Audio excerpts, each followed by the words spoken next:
All right, everybody. It's time for another show. Final Guys, talking horror, just for you.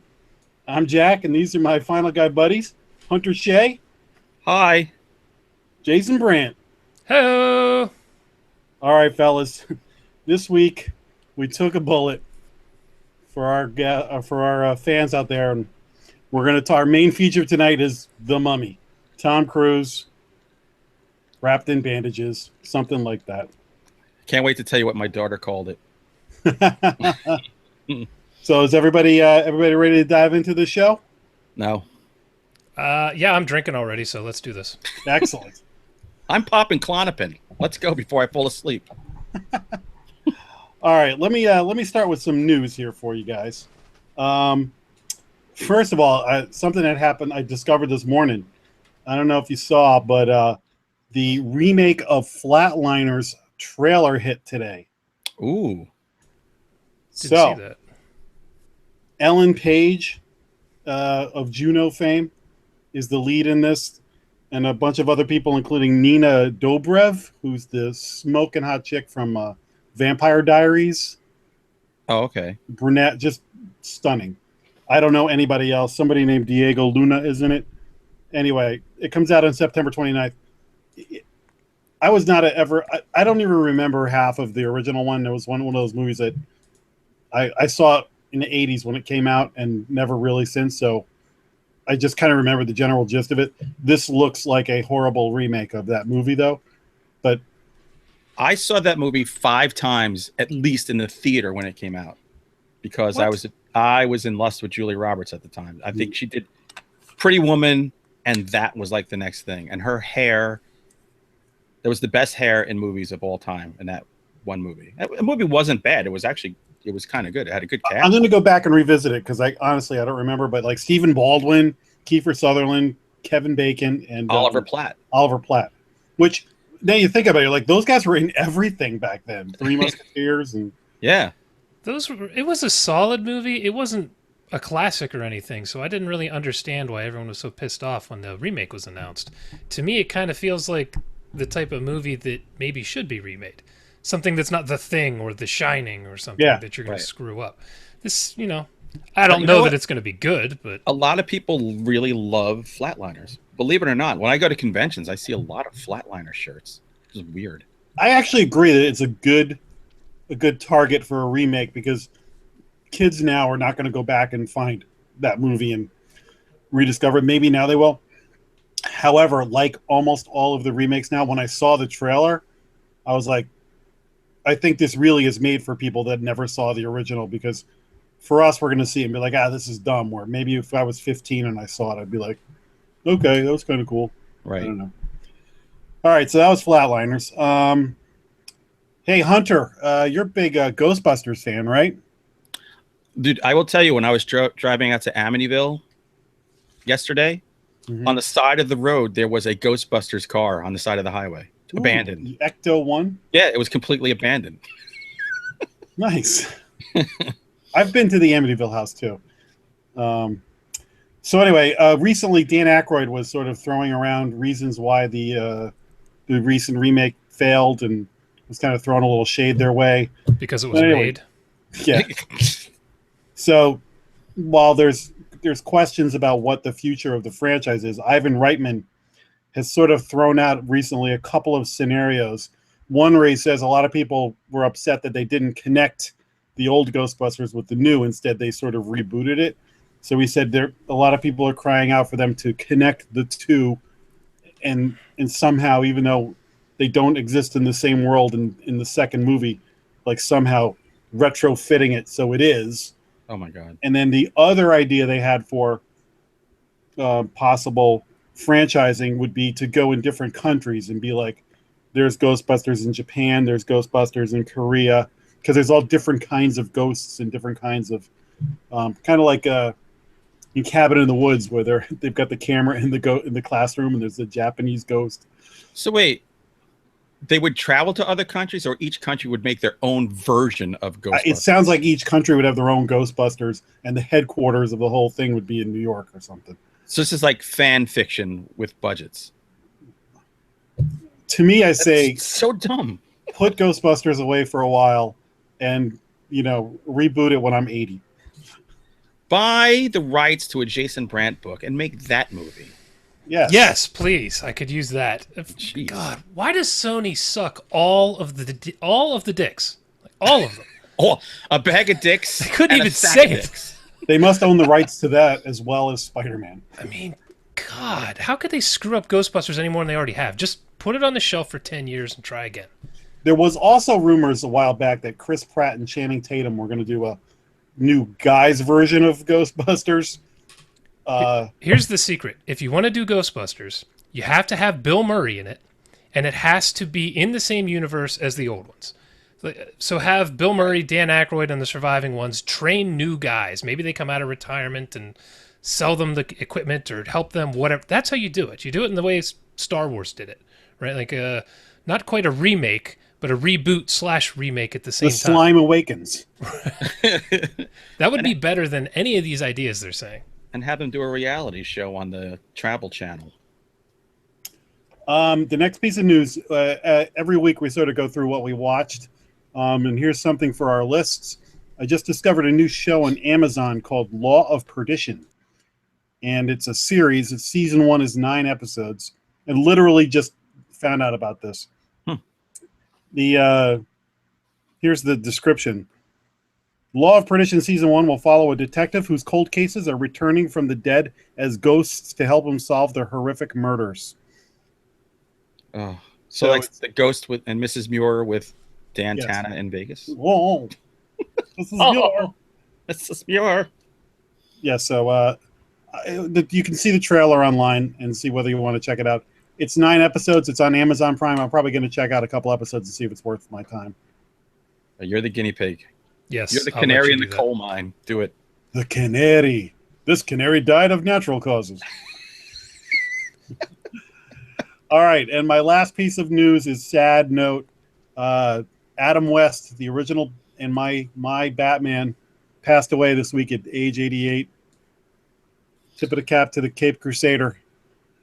Who is going to be the mayor of Quahog? Yes, he's the mayor of Quahog. Somebody, my friend Dave, who was probably listening to this, sent me the greatest thing I think I've ever seen. There was a pilot of a show about Alexander the Great that starred William Shatner and co-starred Adam West, and there was only like a pilot made. Oh my God. He sent me like this link with footage from it, and it's the two of them dressed like gladiators talking to each other. I'm like, how did that not get greenlit? I don't know, but it's like on YouTube, so that's like my required. The greatest idea I've ever heard. Oh my God. And so that animated Return of the Cape Crusader movie that came out last year? Mm-hmm. They were working on a sequel where Shatner was going to be Two-Face in the 1966 world. So I don't know if they finished all the audio before Adam West passed away or not, but that was in the works. So hopefully that surfaces. Oh my God. Yeah. You talk about my wheelhouse. I'm like, wow. So it's very sad. Adam West is when I was in college in my dorm room, I had a framed picture of Adam West on my dresser. Like, I just love the guy. So. And Jack didn't even need a nail to hang it up. Stuck on its own. Yes. Wow. The bat pole. The bat pole. Okay. So, with that, why don't we go to what did we watch this week, fellas? What was Who would like to go first? I've been talking a lot. I'll go first. Why not? Okay. First of all, this week I finally signed up for Shudder, but I have yet to watch anything on it. The movie I want to watch the most is Prevenge. Oh, I saw the trailer for that. It looks awesome. Yeah, that looks really cool, and they're promoting the hell out of it. I can't go on Instagram without seeing that pregnant woman with the knife, and that's really what made me do it. I will have watched that by next week, I think. Me too. It's interesting. Shudder is the thing I think every week I should just sign up for this damn thing and spend less time trying to find horror movies and just use their curation, but I never do for some reason. I joined it up and I spent a half an hour and put 70 movies on my queue. So how much is it a month? $5. I mean, that's nothing. It's like a foot long at Subway. Half a foot. Not even a full foot.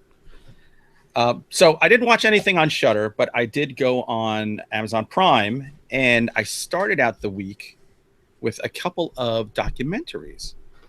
Because every now and then I like to cleanse the palate with a little of real horror. The first one I watched was it's a UFO thing called I Know What I Saw. It's a UFO documentary. So with me, I've been so immersed in the UFO subculture forever. I can't believe I said that out loud.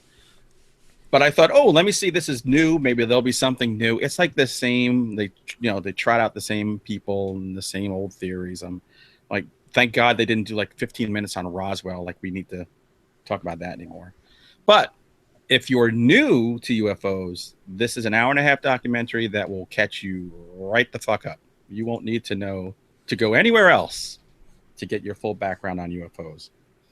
So it's good for that. It's I Know What I Saw. And that's on Amazon Prime? It's on Amazon Prime. The other one that I saw was suggested to me by one of my fans. This was Expedition Bigfoot, Are We Ready for the Truth? And I saw it had a aggregate of 4 stars on Amazon. I'm like, oh, I can't wait to watch this. It's 10 minutes long. It's a 10-minute Bigfoot documentary interviewing a dude in a Bigfoot museum somewhere in the West. And in the very beginning, like, well, do you know what Bigfoot is? He goes, if I told you, you wouldn't believe me. I'm thinking, I probably wouldn't. So he kind of gives a brief history of Bigfoot, and he shows you around the museum. And then he comes out in the end with the big reveal, which is kind of like a wet fart when it comes out. But hey, it's a Bigfoot thing, so I dug it. And it was only 10 minutes. So I put my pasta in the pot. By the time I was done with that, the pasta was ready. I feel like you just used like a YouTube video as a thing that you watch. It's 10 minutes long. Where you said he gave a brief history of Bigfoot. Like, well, it was 10 minutes long. 10 minutes. That's all you need to know. How would I describe Bigfoot? He has big feet. Very big feet and hairy. Now, the other one that I watched, Jack, I think you would like this. It's called The Dark. And it's from, I think, 1978, 79. It is about an alien who has come to Earth and can kind of shapeshift and blend in. And he's a serial killer that the cops are calling the Mutilator. And basically what he does is he attacks people in these dark streets, and then red bolts shoot out of his eyes and their heads fucking blow up. And how anyone could think that a human being was doing this is beyond me. You know, I feel like if I have not seen that movie, I think I've seen the trailer. It's the quality, the print that they have is awful. Amazon has this dark, grainy print, which I loved. And here's the cast. First of all, the director, who is uncredited, is Tobe Hooper. Oh, wow.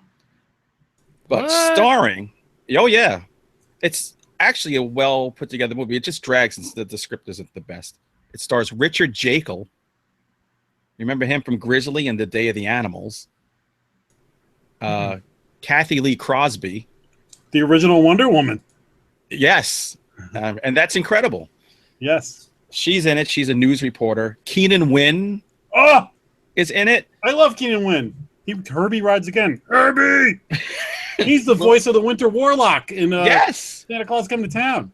And his father was in Mary Poppins. Just some useless. Just some magic corn feed. Oh, that's a pitch for the. Is that a pitch for the Angels? Oh no, I'm thinking of something else. Also, William Devane. Oh, is it of 24? He plays a writer who's fresh out of jail, and his daughter was killed by the Mutilator, and he doesn't really seem to give much of a crap, other than to be an ass to the police. And the best person in it is Casey Kasem, who he is giving a pathology lecture at one point. And I just kept expecting him to either go, "Zoinks!" or, "And that's our top 40. It's ponderous, man. It's fucking ponderous. I don't think I knew he acted. He did a few movies, and his wife was in Cheers. Who was his wife? She was the blonde bimbo. She was Nick Tortelli's girl, his wife. Oh my God! The incredibly blonde, super stacked, high voice. Yeah, that was... Wow. Hey, Scoob. That was his wife. But Jack, why I think you will like this the most is because when it comes to the mutilator scenes, it is straight up Kolchak. Oh, nice. The music, I think they cribbed a lot of the music from the Night Stalker series, and there's just that. So every time the mutilator would come out and they'd be in a dark place and you hear like the and you're going, oh my God, it's going to come out of nowhere. I'm definitely going to check that out. I just added it to my watch list on Amazon. Watch it. Like I said, it's not the most exciting movie, but for old guys like us, or at least like Jack and I, it's a little going back in time. Should I talk about my book? Yes. Not my book, but the book I read. It's The Seance in Apartment 10. Ibsen. I bought this book because I love the cover. I'm not a big seance Ouija board person, even though I've written a book about it. But I find most of these books to be, it's treading old ground. This particular one, it really centers around one girl, this girl, Tori. She moves into this kind of crappy apartment complex where she is one of only two people living in this building.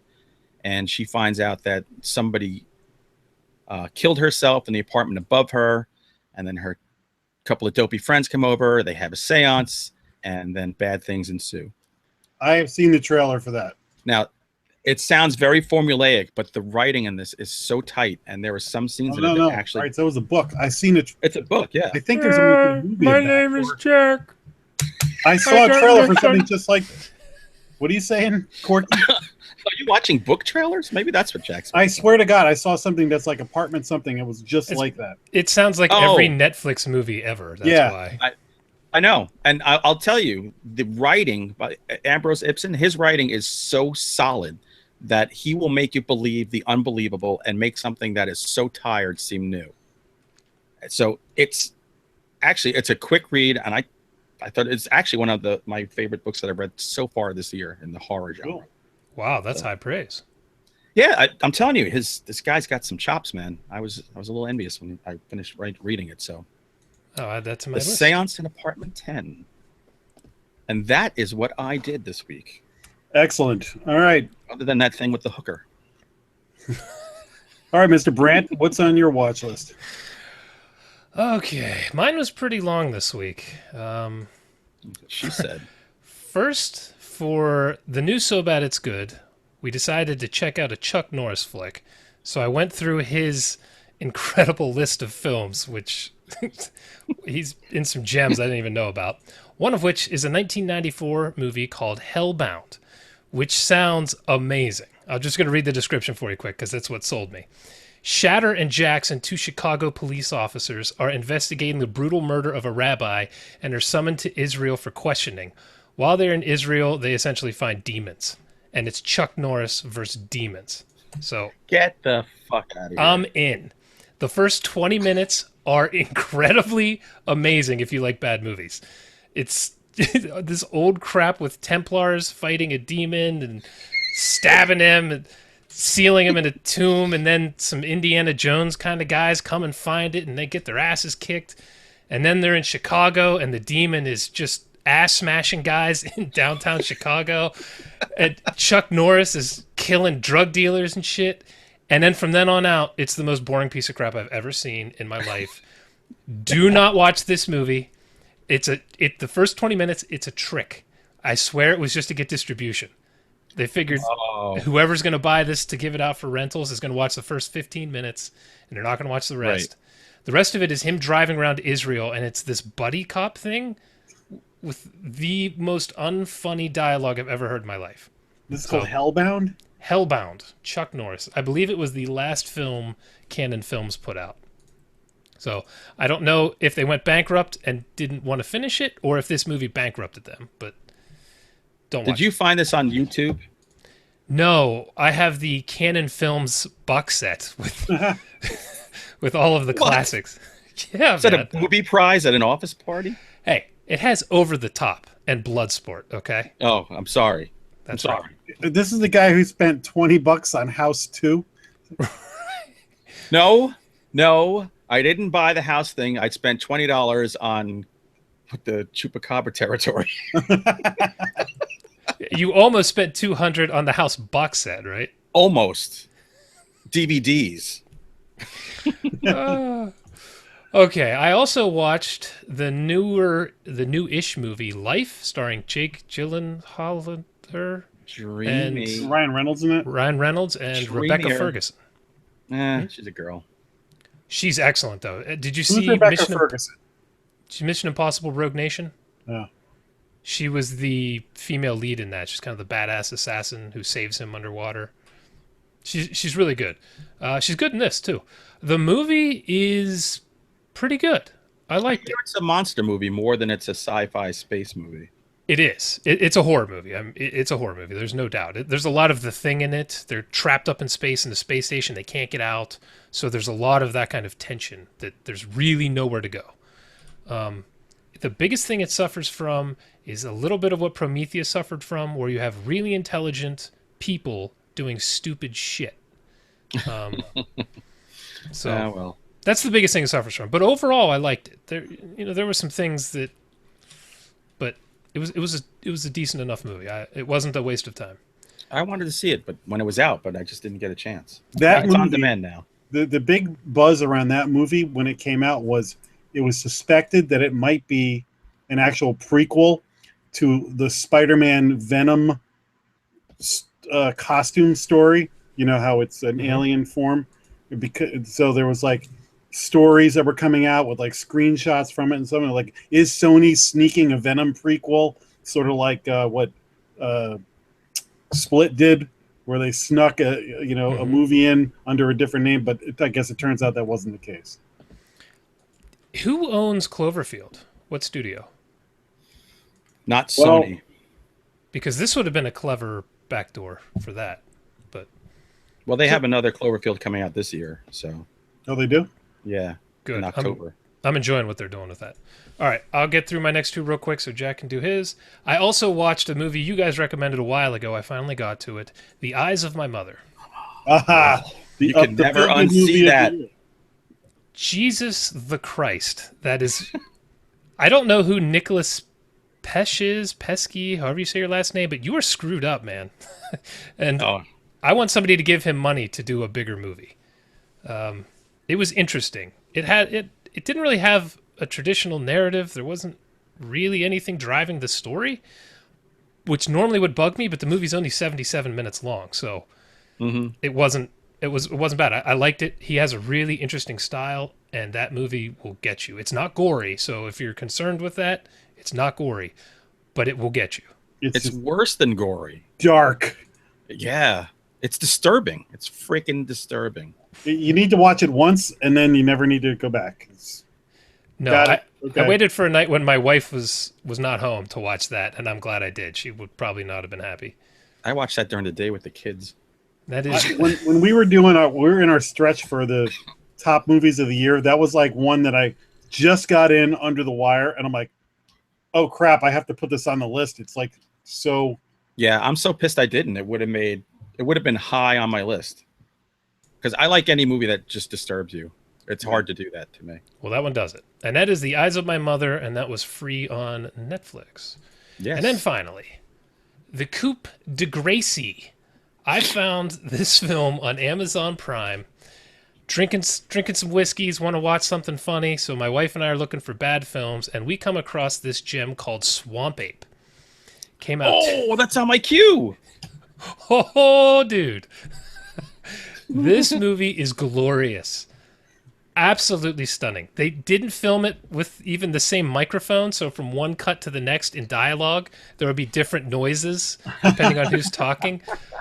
Oh, there is a scene with Swamp Ape Dick in it that is just amazing. I'm not going to say more. Dude, I am so glad you said that because right now I just went into Amazon and I typed in Swamp Ape, and the first thing that came up is Monsters Made Me Gay. Swamp Ape Group Encounter by Hank Wilder. That is not it, but I want to add that to my read list. Oh. So anyway, check this out. It has a beautiful, beautiful monster in it. The Swamp Ape is just a dude in the shittiest costume you can get down at the Halloween store. And they don't hide it in shadows. It's just out there. Oh my God. It's beautiful. If you're a connoisseur of bad films like I am, this is one to watch. Free on Prime. Swamp 8. And doesn't that one have the movie poster looks like something a kid colored? Oh Yes. man, I could put it together on Photoshop, and I suck in Photoshop. I could do it in 2 minutes. Yeah, that's the one. It's about as long as they put into the whole movie, though, so it fits. Oh, perfect. Is it For a an old novel, movie or relatively new? 2017 just came out. Oh. Brand new, ready for our list. And I finally just started reading Dr. Sleep, the Stephen King novel. I haven't read it before, but I'm only 5% in, so I don't have much to say about it yet. Okay. It's good. Stick with it. And that is it. All right. Well, All right. things I'm watching. First of all, I caught up on the Fear the Walking Dead is back, so I thought I'd give 2 seconds to that show. Oh. I DVR and watch it whenever. I'm sort of a completist. It is still a pretty unengaging, boring show. They're doing a little bit better this year. They killed off a major character pretty early on. Big deal these days with it. So nothing really going on there to bring you back to it. But if you are watching it this year, this season's a little bit better than last so far, but That's one episode in, right? it's like 2 or 3. I think I are. still have one on deck. That's the thing. I'm not like in a hurry to watch them. It's more like I got home. I'm eating dinner. Oh, I'll just get this out of the way. Right. Well, let me ask you, are you guys still watching the regular Walking Dead? Nope. Yeah. I finally bowed out middle of this season. I just couldn't take it anymore. I bailed out after the first episode. Really? I actually liked the first episode. Because they didn't kill everybody, I was like, I don't care now. I wanted them all dead. I wanted to leave like one minor character. What? You're dumbass. Stop talking. Seriously. I think I said this before. Because when you thought everybody died at one point, I didn't care. I'm like, if I no longer care if they live or die, I'm not going to watch this anymore. You wanted them to tank their own show in the first episode? Yes, and just make it about Negan from there. Like Negan, now it's Negan's show. Would have been more interesting. Sorry, Jack, didn't mean to interrupt you. All right, I would save the best for last. I watched a freaking tremendous movie. You probably both saw it already, but I didn't. The Devil's Candy.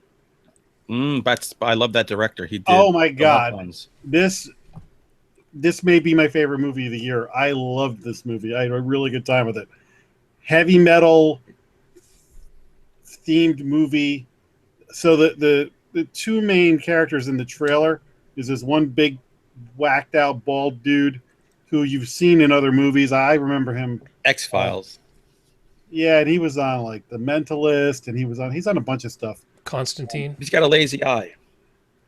And so he's like this crazy, disturbed dude who kind of murders somebody at the beginning of the movie because he hears voices and he's playing his guitar all loud. Then cut to this family that's also like a heavy metal, the father and daughter into heavy metal. They move into the house where this happened. The father starts hearing the same voices. He's a painter. He starts painting crazy, dark, demented stuff in his studio. And from there, it just is a thoroughly enjoyable movie. Kind of a little bit on the low budget side, but the pacing is great. The terror, like the actual horror moments, are great. And the ending didn't like suck. Which usually the movie's going well and then it drops off at the end. Actually had a good ending. And then as I'm watching it, I kept thinking that I recognized the lead guy who was the painter, and he's in a bunch of stuff. But he was the bass player in That Thing You Do. He's Ethan Embry. That's the kid from Dutch. Oh, see, he looked like a ripped Jesus in this. I think I wanted him. Yeah. So, did you guys see Hunter? You saw it. Jason, I did. Jason didn't see it. He's on mute. I think you're muted. I muted myself. Damn it! You know what? You never sounded better. Oh, I deserve that. Yeah, I saw it. I loved it. It came at a real short runtime, which for a movie like that I find is really key. Then ending doesn't end up sucking then because they drug it out for another 20 minutes or whatever. They said there's another 15 minutes available in the director's cut that helps explain things a little bit better. See, I kind of liked that things were on the periphery as to what the hell's going on with the guy with the who owns an art dealership and all that. That was real Yeah. interesting. But Dealership? Is he selling cars? Yeah, right. That same director did The Loved Ones, which is one of the best down under horror movies of the last 20 years. Huh. You got Jack. I own that. Next time you come to the house, we'll sit and watch that. Okay, I've heard of it. I've never seen it. Oh my god, it's batshit crazy. I don't know that I've seen that.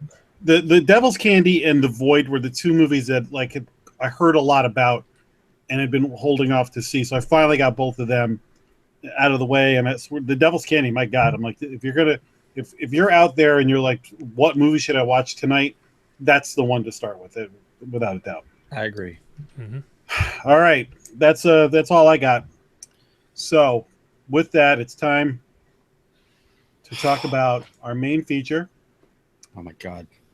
The launch of the Universal Dark Universe. And possibly the end. It's The Mummy.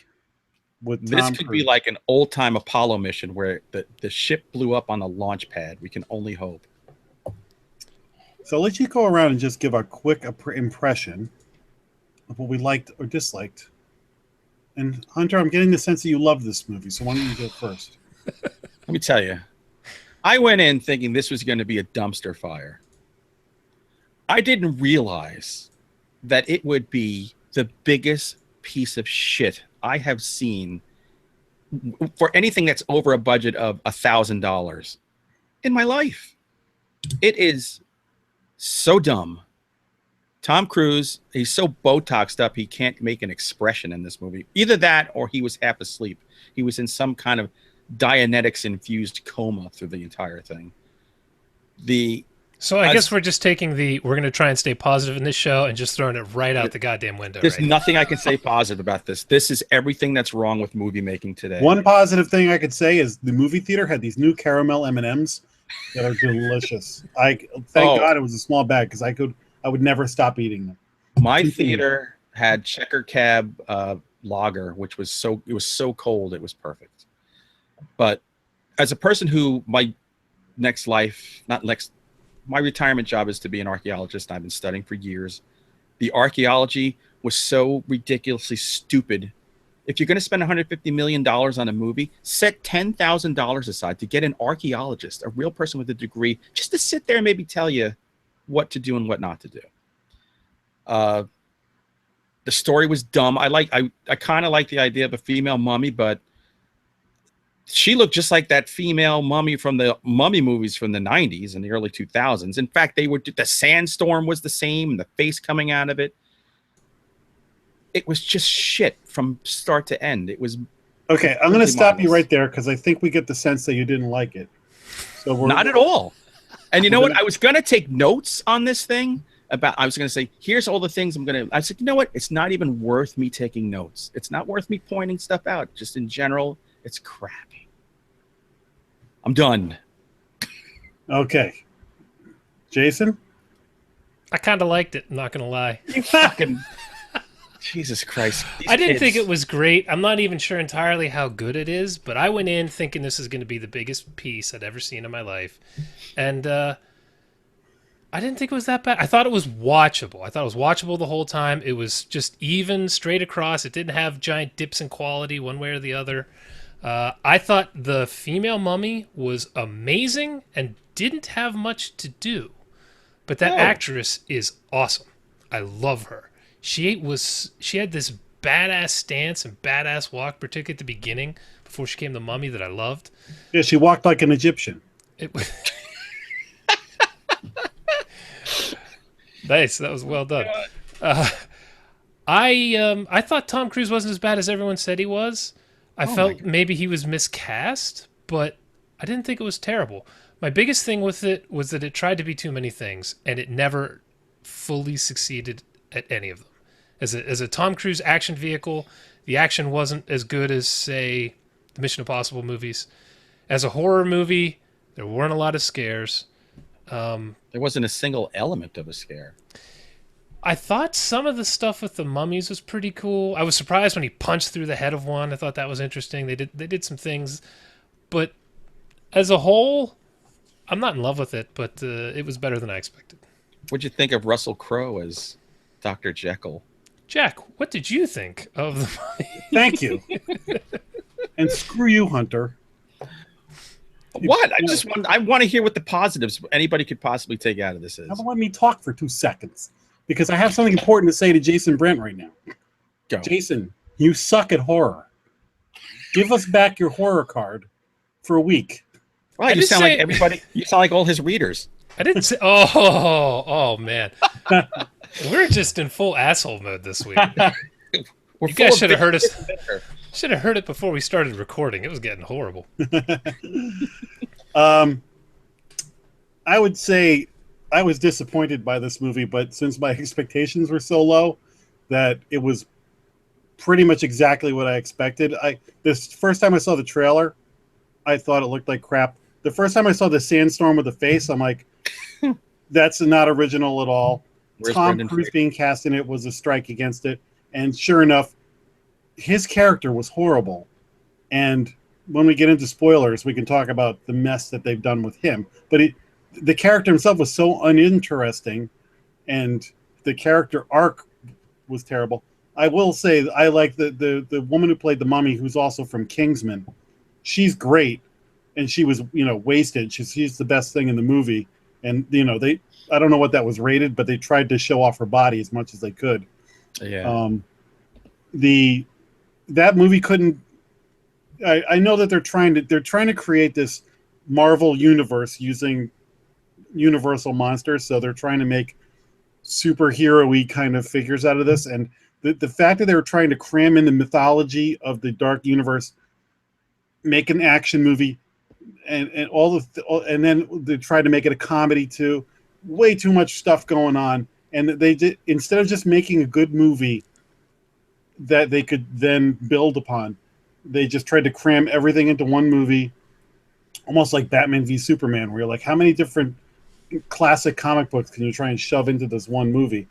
And the most interesting character was the guy from New Girl who played his buddy, but he was not as good as he can be. If you see him in like Jurassic World, he's great. If you watch New Girl, that guy's hilarious. Yep. And they were trying so hard for the American Werewolf in London vibe with him, and that was falling flat. That was such a ripoff. I thought at one point he said, "I didn't mean to call you Meatloaf."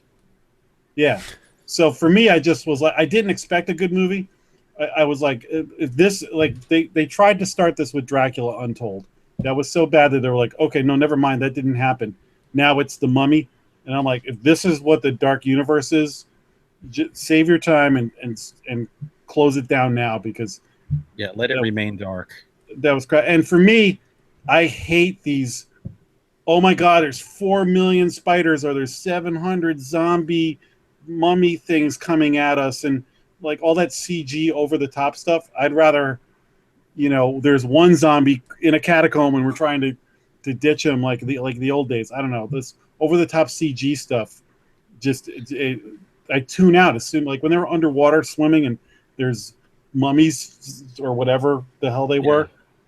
For me, I'm just like, this is a cartoon of a mummy movie. So, where the movie completely lost me, and it's within the first 5 minutes, because Russell Crowe is kind of doing that overall narration about everything that I don't even remember what her name was, but when she gets caught for practicing her dark arts, they go, and then they captured her and mummified her. But they didn't mummify her. They didn't mummify. They just wrapped her up in bandages and stuck her in a sarcophagus. They buried her alive. Like, you don't even know what mummification is in a movie called The Mummy? Even my daughter, who doesn't care about this stuff, looks at me and she goes, aren't they supposed to take out your organs and fill it with spices and stuff? I'm like, yes. I actually have a theory about that, and it applies to a lot of movies nowadays, but it really seemed obvious in this one. Because a lot of the exposition, they would just explain what they were doing as they were doing it, like that, saying, and then they mummified her, but they didn't. I think it's because they know their money is in the foreign markets, not so much in the States, so they make some of this dialogue really simplistic and really obvious, and not always accurate. And I think this movie suffered from it as bad as any movie I've seen in a while. See, I think it's just lazy script writing. Because look, you and I, we write, And don't you try? I mean, even if we write something completely stupid off the wall, we try to get things right, especially something basic that a kid in fifth grade. I'm not defending it. I'm just saying I think that's what happened. I mean, that could be. I think you two need to freaking check Google, because I believe the definition of mummifying somebody is wrapping them in bandages. No, the organs have to be in canopic jars. There's spices and there's stuff that's got to be put inside them. Okay, let's see if we can all come up with something positive we liked about this movie. The girl looked like a blonde Sandra Bullock. The girl's awesome. I'm not going to go with the girl beyond just saying I want her to be the villain in Wonder Woman 2. Her versus Gal Gadot in a movie would be badass. The cheetah or whatever that Wonder Woman villain. Oh yeah. I don't know. Yeah, no, she's great. Have you seen The Kingsman? Yeah, she's great in that too. She's great. That's a hilarious movie. She has this aura about her, and she has an interesting face. She has really strong features, but she doesn't look masculine. She's Sandra Bullock. She's badass. Yeah, I really dig her. 1996. There's one sequence in this I really did enjoy, for the most part, and it's when they're trying to get away from the church where the mummy was going to kill him. And they realize, well, the female whose character is really bland realizes that the mummy is in his head. And they're driving, and they drive right back to the church, and he has this moment of realization that the mummy is in his head. Mm. And then they kind of wreck the car, and there's some action there. And I thought that sequence was really well done, and I thought the movie was trending up, and then that was the best action sequence in the movie. Yep. You know what? I can't even remember the action sequences. I thought they were such a mess. The one with the plane coming down was not well done, where they just kept going in a circle over and over and over. Oh my God, the whole movie theater was laughing hysterically when they're just kind of like rolling around and he's putting on the thing. Everybody in the movie theater was losing their shit with laughter. Did you see the picture of the movie theater I was in? That yes. I posted? Yeah. 5 minutes before start time, crickets. Eventually, I think there were 6 of us in the theater by the end of it. That was Saturday, right? The day after it came out? That was Saturday. It was earlier in the day, but still, that's when we normally go to movies, and there's normally a lot more people there. I went on Sunday night, and there were maybe 30 people. But most of them were just laughing at stuff that wasn't meant to be funny. Do you guys have anything positive? No, I think we should get into spoilers because there's specific things I think we need to address. Still got like 20 minutes left in the show. Let's call the spoil this. So if you're hang on, before we get into spoilers, let's talk about Jekyll. We can do that without spoilers, right, Dr. Yes. Jekyll? Yes. You don't think think that'd be spoilery? I think I'd call spoilers and then talk about them. Okay, take us out. So if you're going to bail out now, you can find us at finalguys.com, Final Guys on Twitter. All the links are on our website. Gentlemen, what's your Twitter handles and where can everybody find you and all that fun stuff? Hunter Shea 1 on Twitter, and just go to huntershay.com. You'll find me. Excellent. Jason? I am Jason_Brandt on Twitter. And everything else, authorjasonbrandt.com or Final Guys, all my shit's on there. And your other show is So Bad It's Good. So Bad It's Good. We just posted the Glorious Kickboxer episode, which if you want to see me make a complete jackass out of myself, this is the episode for you. The behind the scenes was awesome. I do a lot of jump kicks in this while wearing pajama pants pulled up to my nipples. So. Yeah, you have to check that out. And for me, I'm Back and Jack on Twitter, and go to themonstermen.net for our other video podcast that Hunter and I do. Can I get hard? Gar. And with that, let's go into spoiler territory with The Mummy. And I want to start with Dr. Jekyll and Mr. Hyde, because that may be one of the worst parts of this whole movie for me. So Russell Crowe is Dr. Jekyll. He keeps a syringe kind of thing with him, and every so often he starts to convulse, He's got to fuddle around with this thing, like that Bugs Bunny cartoon. And then get it in, so take his medicine so he doesn't turn into Mr. Hyde. He's got his diabetes. His diabetes in his hand. He's got like a bad hand. And I'm thinking to myself, why wouldn't you have it preloaded if you knew you had this condition that turns you into a homicidal maniac? Maybe preload the thing so when it starts to happen, damn it, Jack! It's not dramatic if he doesn't have to load his contraption up 5 seconds before he changes. Come on. You're exactly right. That's why. It's obviously so bad to remember to do this that they've had to reconstruct the entire lab to protect everyone from him when this happens. So, like, doors and windows locked down so they can trap him in wherever he's changed. You know, if you have the diabetes, you can have an insulin pump that does it for you. But Genius Boy has to wait until he's ready to rip everyone around him to shreds first. They have so much other technology. They have the ability to turn a room into a vault. They've got all kinds of technology around them, but they don't have a frickin'... He's never heard of an IV drip. An IV drip. He was, as Russell Crowe was like waddling around the set, I just kept thinking he's Dr. Jekyll and Mr. Dom DeLuise. Yep. He's going to get angry like in that movie Fatso when where's the donuts? And they're pulling the chains. Fatso was a great movie. I do want to say that even though it was overly long, I liked the idea of Dr. Jekyll kind of collecting these things or fighting these things, experimenting on them. I thought that was an interesting twist. I dug it. I didn't think the implementation was particularly good, and I really didn't like Hyde at all. No, he sucked. Yeah. He hardly even changed. This is what we're scared of? Just go hit him with a stick in the face. Tom Cruise kicked his ass. the Mr. Hyde in the League of Extraordinary Gentlemen was better than... Yeah, but if they're keeping true to Universal, Mr. Hyde isn't necessarily a monster per se. Was the mummy a woman? No. But they made her a woman because X-Men Apocalypse was so close to what they were doing that they had to make a difference. So they went, you know what, we'll make the mummy a woman so it doesn't look like Apocalypse. Yeah. The whole idea of Mr. Hyde is that he's a man without morality. So he might look a little ragged, but he just has no moral compunction. So he'll do anything. He's all id. Sure. Which they say in this, but then he changes anyway. So I just feel like you either he just becomes a psycho and maybe there is no antidote or something, or he becomes something more monstrous that you're actually scared of. In this, it was just, why don't the guards just hold him down and inject him with that shit? I don't get it. I don't know either. I do want to say I really started to like, and then they screwed it up. When the mummy breaks free and she calls upon the sands of Egypt, I think is what she said, something like that. And all the windows in the city start busting out because glass is sand, right? I thought that was such a cool idea. And it starts vaporizing, becomes a little sand.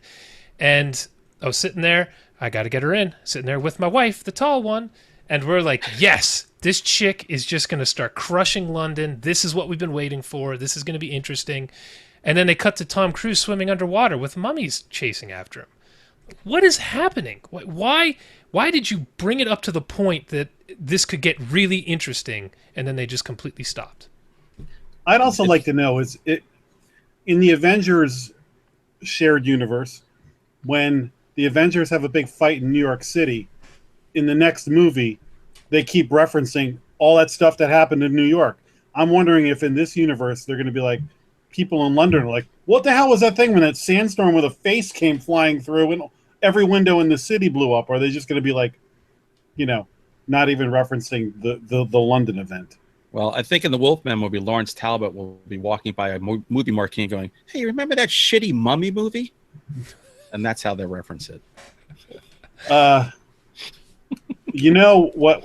I want to address the Tom Cruise thing. So, let's go right to the end. Tom Cruise stabs himself with the magic dagger, gets the what's it called? Set the powers of the death demon or whatever. Vanquishes the mummy. He essentially becomes the new mummy, I guess, and resurrects his buddy. I can't be with you. And he's some sort of hybrid thing now. And he's riding on a horse with a big sandstorm behind him. So now he's some sort of super powered being that can fight evil. So he's clearly a superhero now who may have like a temptation from the dark side. And I'm holding my breath going, please don't make this guy the Van Helsing of this universe, because Van Helsing may be the only thing that can save this, is to get a good, if you could get like a Michael Fassbender to be a Dracula and like a really good Van Helsing that could anchor this as like the villain and the hero, you know, maybe you've got a chance at this. But, you know, if Tom Cruise is going to be the frickin' lead thing from this, based on what the crappy way that they handle that ending with him riding off with that cloud behind him and his friend, I was, swear to God, I wanted to throw something at the screen. I was so pissed off at that. Yeah. None of it will work if they don't get people who know how to write a screenplay. None of it. What did you think of that, Jason, that ending?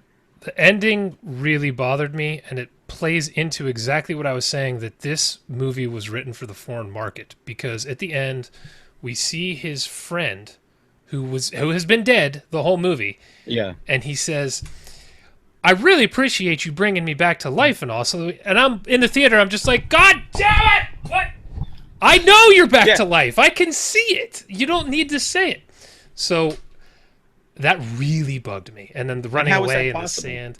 And so is he supposed to be monstrous now? That was my impression, right? But when you see him with the mask on, his eyes are fine.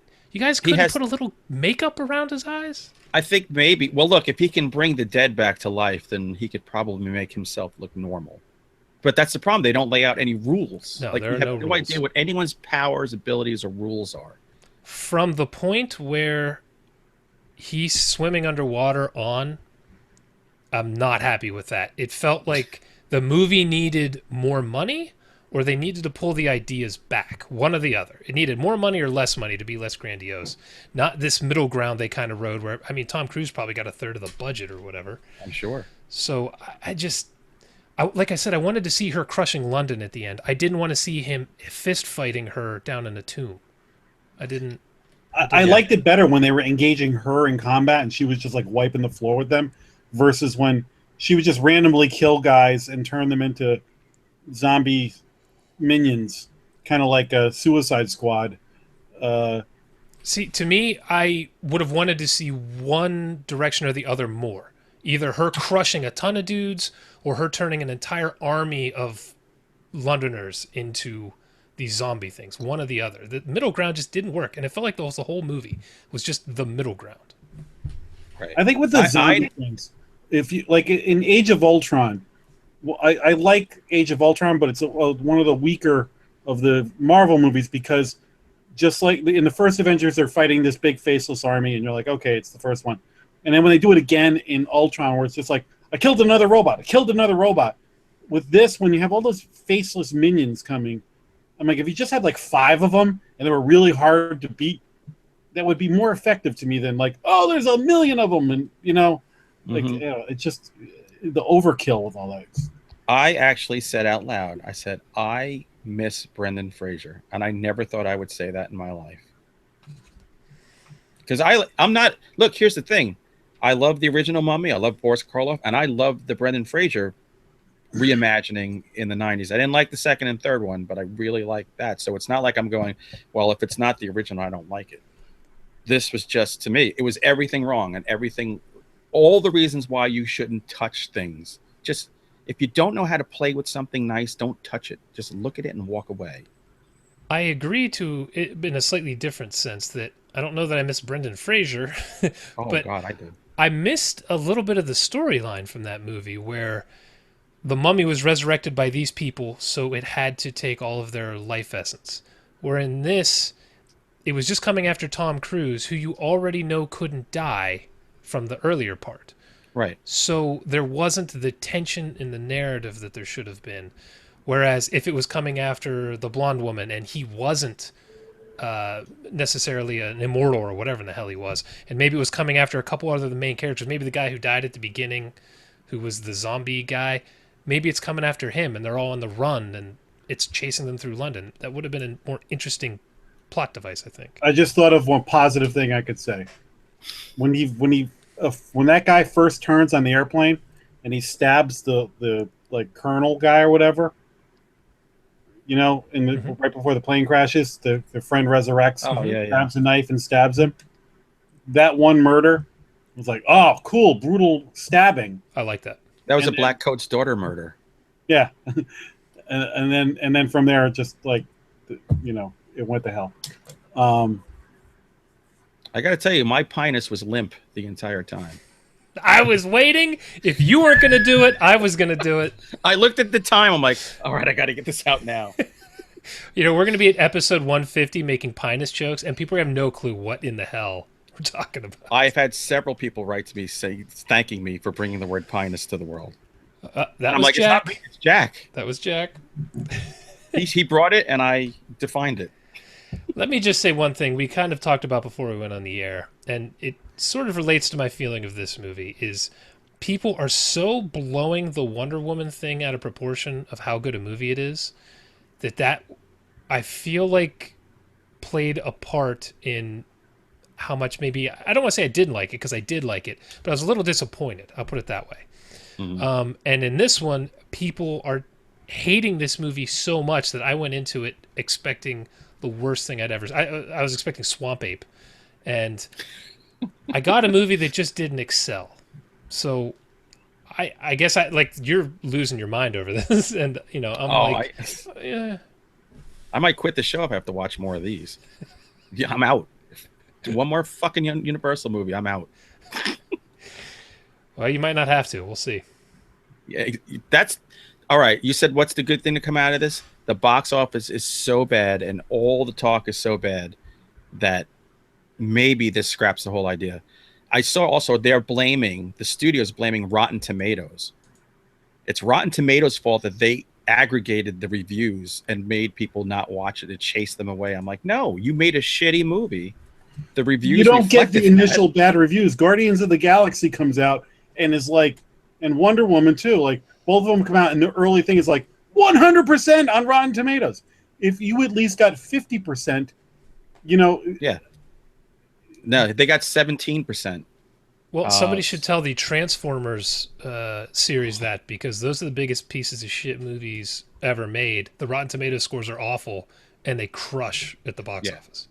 One thing that people have to stop doing is announcing sequels and shared universes right off the bat. Because like everything had like Power Rangers, you name it. They're always like, oh, well, we're going to start this universe and we've got 16 movies planned. And then the first one comes out as crap and nobody cares about it. Marvel, again, love or hate these movies, but they went, let's start with Iron Man. We'll do the Hulk. We'll put little Easter eggs in each one and build, reference each other. And to the point where now they've got this great thing going. And what happens?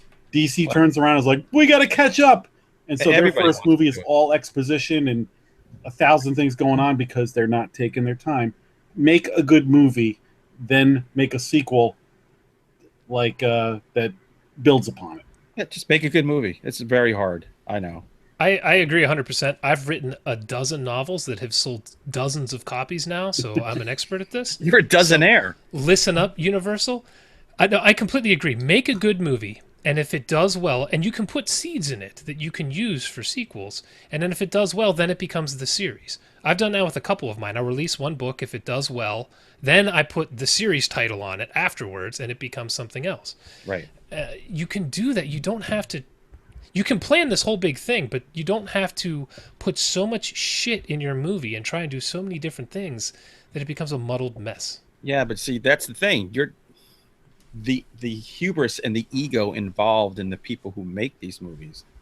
That's why they're throwing it all out there, because they can't be wrong. It's not even that. It's the boardroom. They like to hear the word franchise. Franchise is thrown around now. Like, oh, even when there's some movie that just came out. Oh, it's the other Tom Cruise movie with Live, Die, Repeat, or whatever. Edge of Tomorrow. Edge of Tomorrow. They're making a sequel to that, and they're calling that like the series or whatever. Like it's two freaking movies. Like that should satisfy all 100 people. They keep calling things franchises because that's not everything is the Fast and the Furious and the Marvel. Everybody wants to hit that because that's like the pay dirt. Sony's trying to make the other Spider-Man universe now. And Wouldn't God, Edge of Tomorrow? I'm sorry. Go ahead. Go ahead. I was just gonna say, wouldn't Edge of Tomorrow be kind of what we were talking about, though? It wasn't designed to have a sequel right away, was it? And right. They're making a sequel, and all I'm saying is I saw it referenced as the franchise or the series. I'm like, are you making a second movie? Like, you don't have to call it the franchise yet. Just everything's getting a sequel. They're doing When Harry Met Sally in hospice. When Harry laid Sally to rest. Okay, I think I'm done yelling into the mic and ranting. See, men and corpses can't be friends. All right, well, I'm giving it a thumbs down, a bandaged thumbs down. Yeah, I liked what we did last week. Do we do this a don't watch it, a watch it on Netflix, rent it, or see it in the theater? I thought that worked. Right? All right, yeah. Well, don't watch it. And if anyone suggests you watch it who's with you, punch them in the mouth and walk away from them. I'm going to say wait till it comes on cable and you can watch. Don't pay-per-view it. Wait till it comes on for free and then watch it so you can see how bad it is. And it'll be on so bad it's good someday. Exactly. I'm going to say watch it when it comes onto Netflix. It's not worth you spending money on, but there was some interesting things, and I feel like it's worth watching for the mummy woman alone. I love her and everything she does. She's super badass, and I want to see her in beefier roles. Yeah, she's the most positive thing I could say about that movie. She's great. And Jason's a Scientologist. Okay, so I do need to say one thing before we leave. For anyone listening, the three of us have never met in person. The two of you have. I've never met you guys, and I have a feeling the first time it's just going to be a Donnybrook, wherever we are. We're just throwing bombs at each other. Or either that or we're really nice. Oh, you look fabulous. Yeah, you're fantastic. Can I touch your pecs? That's all I got. All right, so then that's it. So, hey, everybody, thanks for listening. Don't forget to share our link with your friends and help us get some more listeners going here. We appreciate everybody's support and rate and review on iTunes. What's the next movie, guys? The next movie is It Comes at Night, a documentary about teenage boys locked in their rooms late at night. Sponsored by Kleenex. Nivea. Brought to you by the good friends at Vaseline. Just have it! All right, with that, we're out. Thanks, everybody. See you next week.